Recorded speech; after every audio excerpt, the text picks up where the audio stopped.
You built the career, the family, and the life that ticked every box.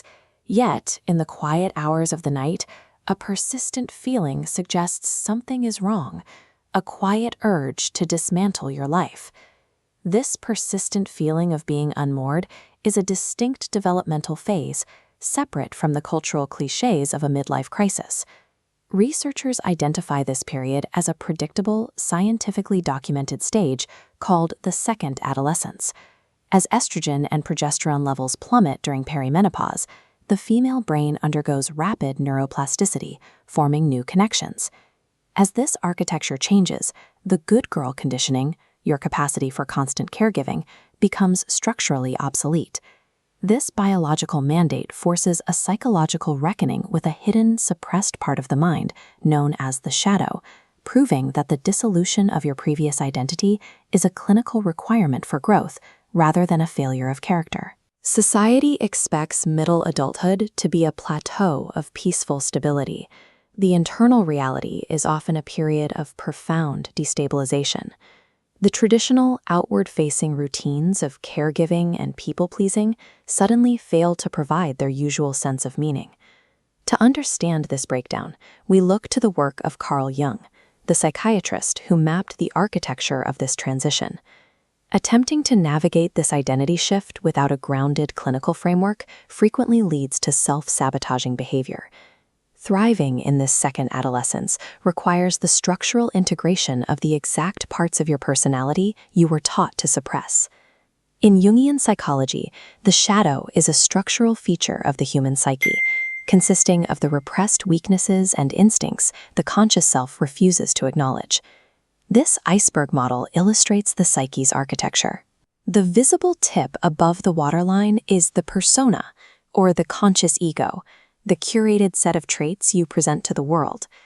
The vast, unseen structure below the waterline is the personal unconscious, the shadow.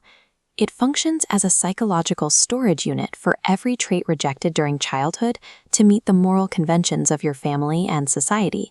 For women, this often includes traditionally dark traits, such as rage, selfishness, and the desire for power.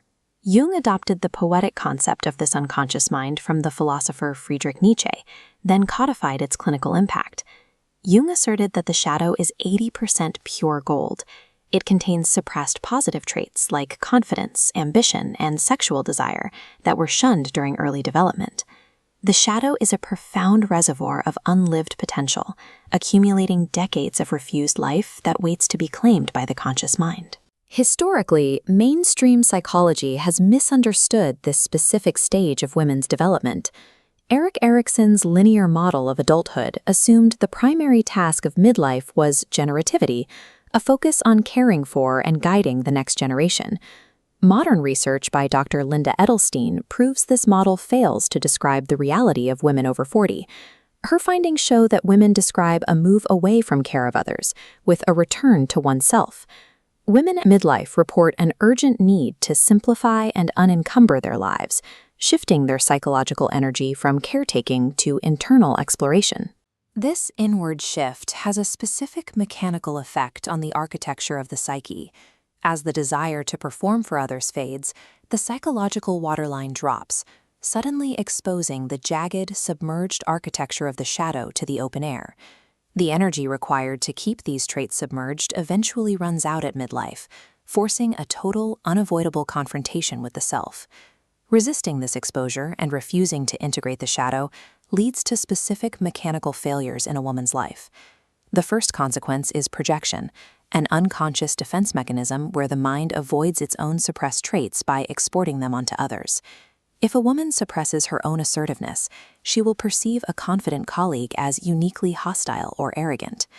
If the shadow is ignored further, it can lead to a phenomenon Jung termed shadow possession. In this state, decades of disavowed rage bypass the conscious ego.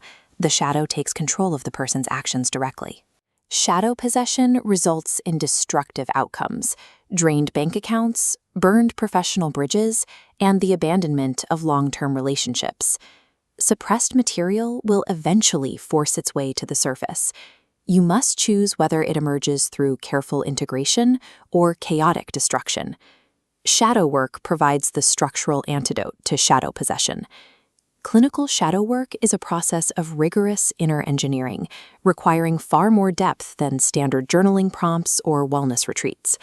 This work demands deliberate emotional boundaries and careful pacing to avoid psychological flooding. The first step involves identifying intense emotional triggers and tracing them backward to their origin in the unconscious. Meeting these hidden parts with clinical curiosity is essential. Moral judgment causes the shadow material to retreat further into the unconscious. Confronting deeply disowned traits can manifest physically as acute anxiety, insomnia, or significant discomfort. Solo shadow work becomes dangerous when it uncovers active trauma, PTSD symptoms, or dissociative episodes.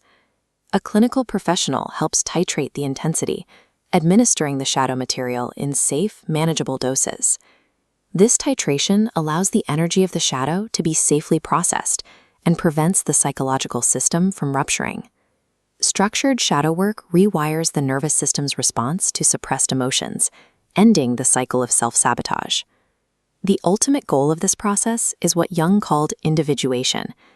In the final stage, the rigid boundary separating the persona and the shadow dissolves into a permeable membrane. The elements of the shadow merge with the persona to form a wider, symmetrical structure, representing psychological wholeness. Integration results in a quieter inner critic, rock-solid emotional regulation, and authentic self-expression. Individuation is the uncomfortable, vital expansion into the totality of the person you have always been. The second adolescence is a necessary biological and psychological evolution into adulthood. Feeling unmoored at 40 is the prerequisite for finding your authentic self. Navigating this transition safely requires clinical resources. Subscribe and visit our website to access the tools needed to reclaim your shadow and understand your unique psychology.